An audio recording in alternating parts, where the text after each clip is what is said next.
नमस्कार साथियों, क्या किसी सिचुएशन में वाइफ अपने हस्बैंड की लीगल गार्जियन बन सकती है? इसके ऊपर हमारे यहाँ कोई भी सेटल्ड लॉ नहीं है, सेटल्ड पोजीशन नहीं है,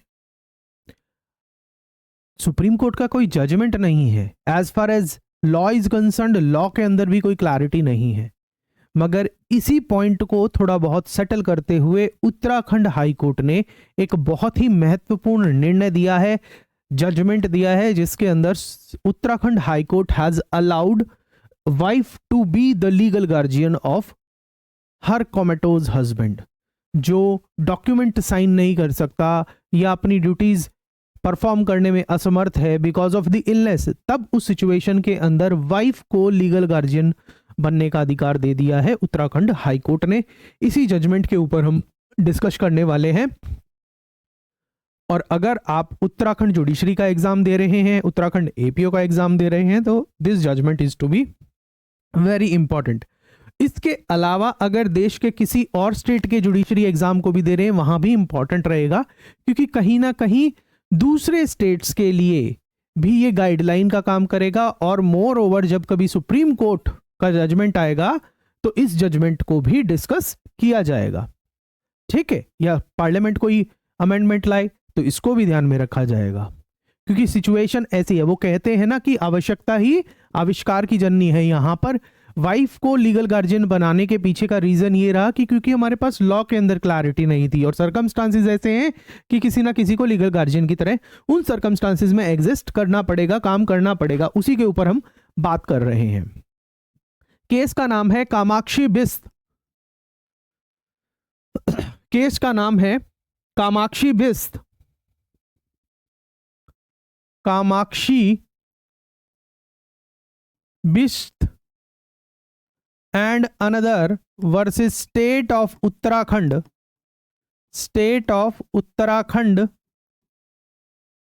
and others। 2024 Uttarakhand high court, 2024 का ये उत्तराखंड हाई कोर्ट का जजमेंट है।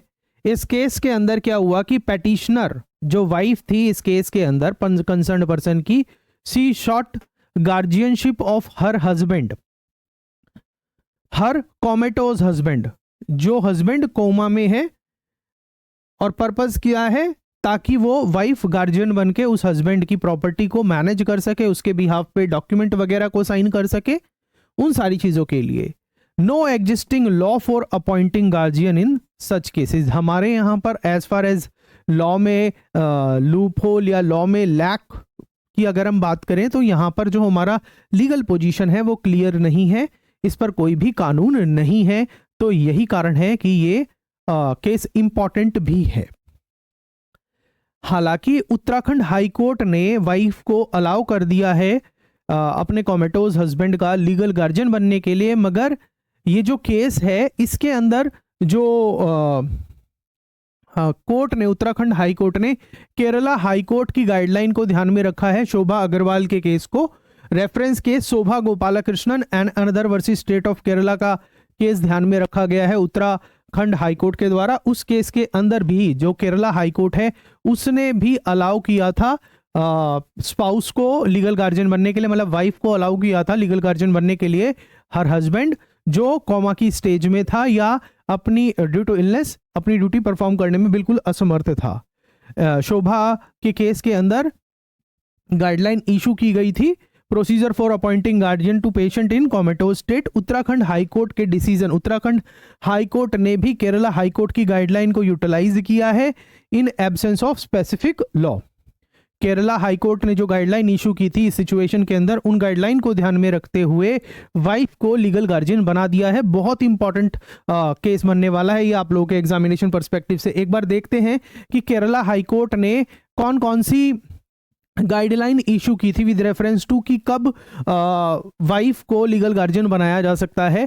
सबसे पहली रिक्वायरमेंट की बात की गई है मेडिकल एग्जामिनेशन की। मेडिकल एग्जामिनेशन कौन करेगा? मेडिकल बोर्ड करेगा। मेडिकल बोर्ड के अंदर कौन होंगे? न्यूरोलॉजिस्ट होंगे। न्यूरोलॉजिस्ट तो होगा ही होगा। जो पूरा का पूरा मेडिकल बोर्ड है वो सिचुएशन असेस करेगा, कंडीशन असेस करेगा जो कोमेटोज स्टेट के अंदर है। रेवेन्यू अथॉरिटीज कम से कम जो तहसीलदार रैंक का है, must visit the person's residence to report on their situation, relatives and finances. Medical board medical examination करेगा, उनकी कंडीशन के बारे में बताएगा। रिवेन्यू अथॉरिटीज कम से कम तहसीलदार लेवल का कंसर्न पर्सन के घर पर जाएगा, उसकी सिचुएशन को असेस करेगा, उसके फाइनेंसेस को असेस करेगा और उनके रिलेटिव्स वगैरह को असेस करेगा।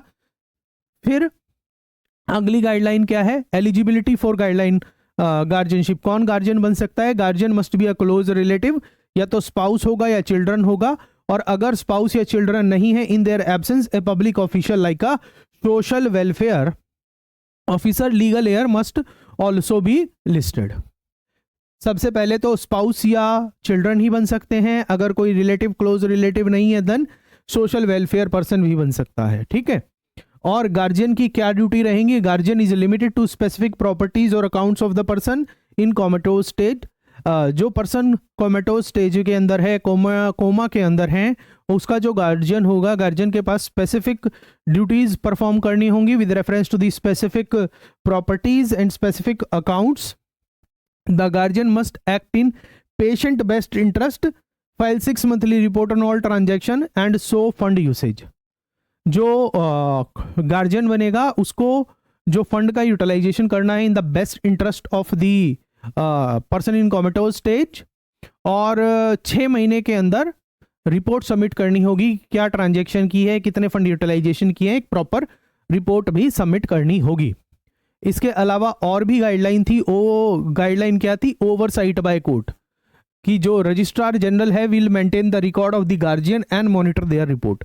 जो गार्जियन हर 6 महीने अपनी रिपोर्ट सबमिट कर रहा है, उस रिपोर्ट को कोर्ट सुपरवाइज करेगी, कोर्ट सुपरवाइज करेगी, ठीक है। The court can appoint guardian temporarily, permanently और for a specific period. Court temporary भी अपॉइंट कर सकती है गार्जियन, परमानेंटली भी अपॉइंट कर सकती है और फॉर स्पेसिफिक ड्यूरेशन भी कर सकती है। अकाउंटेबिलिटी, अब देखिए ये अकाउंटेबिलिटी, ऑब्वियसली जिसको आप लीगल गार्जियन बना रहे हैं he must be accounted for their actions, और अगर कोई नेग्लेक्ट किया होगा तो नेग्लेक्ट के लिए उनको पनिशमेंट भी मिल सकती है। तो पनिशमेंट के रेफरेंस में यहीं पर बताया गया पेनल्टी वगैरह के बारे में। पेनल्टी मतलब उनको हटाया भी जा सकता है लीगल गार्जियन की पोजीशन से। मिसयूज ऑफ पावर और नेग्लेक्ट में lead to guardian's removal, appointment of new guardian और लीगल एक्शन। लीगल एक्शन भी लिया जा सकता है। लीगल कंप्लायंस, सारे लीगल कंप्लायंस पूरे करने होंगे। Relocation permission, guardian must seek court approval to transfer the patient outside the court jurisdiction for treatment और अदर रीजन। अगर लीगल गार्जियन ये चाहता है कि जो पर्सन इन कोमेटोज स्टेज है उसको एक जगह से दूसरी जगह में शिफ्ट करना है, तब उस पर्पज के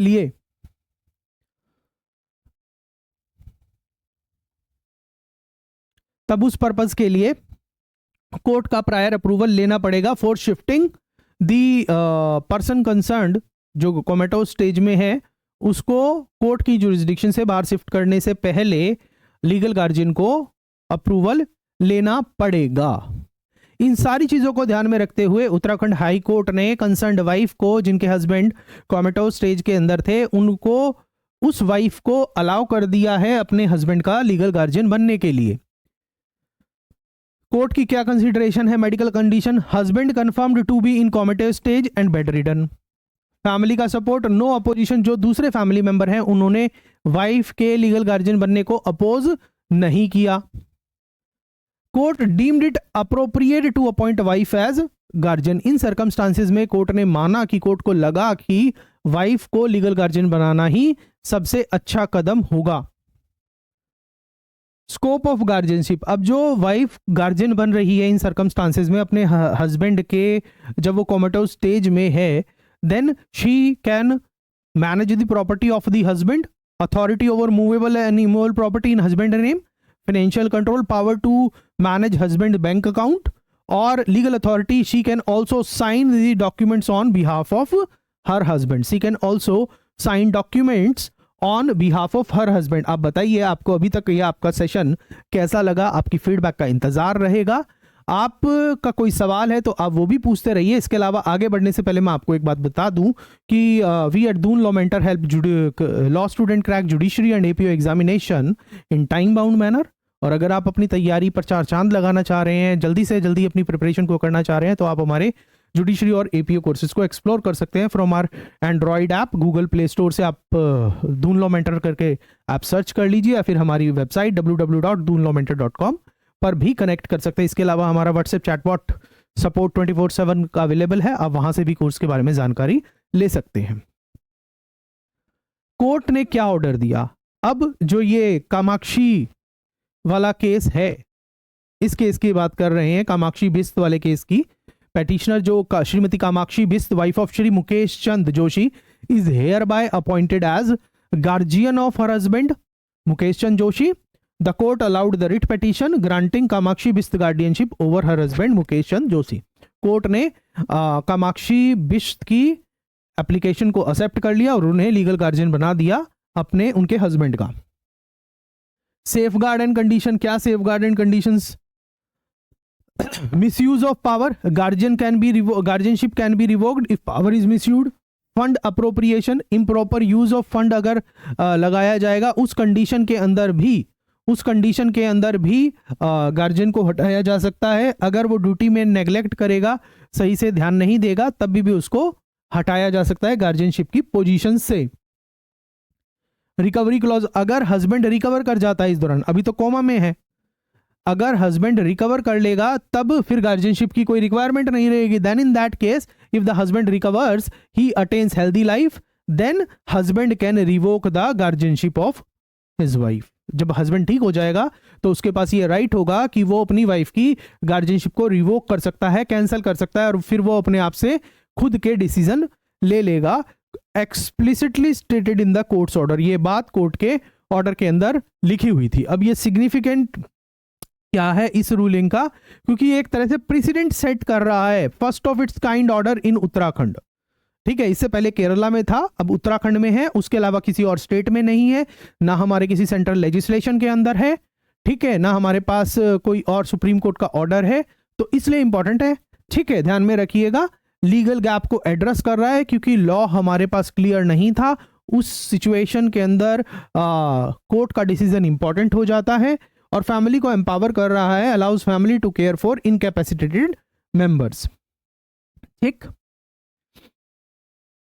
अब इससे क्या हो सकता है? ये इंस्पायर कर सकता है हमारे लेजिस्लेटर्स को इस पॉइंट पर नया कानून बनाने के लिए, या एग्जिस्टिंग लॉ के अंदर एक प्रोविजन जोड़ने के लिए, या फिर सुप्रीम कोर्ट को भी इस पर एक्सप्लिसिटली लॉ बनाने के लिए, एक गाइडलाइन इशू करने के लिए मैटर कोर्ट के सामने भी ये जा सकता है। पब्लिक अवेयरनेस क्रिएट करने की बात है। विद दिस जो हमारा ये आज का सेशन है कंप्लीट होता है।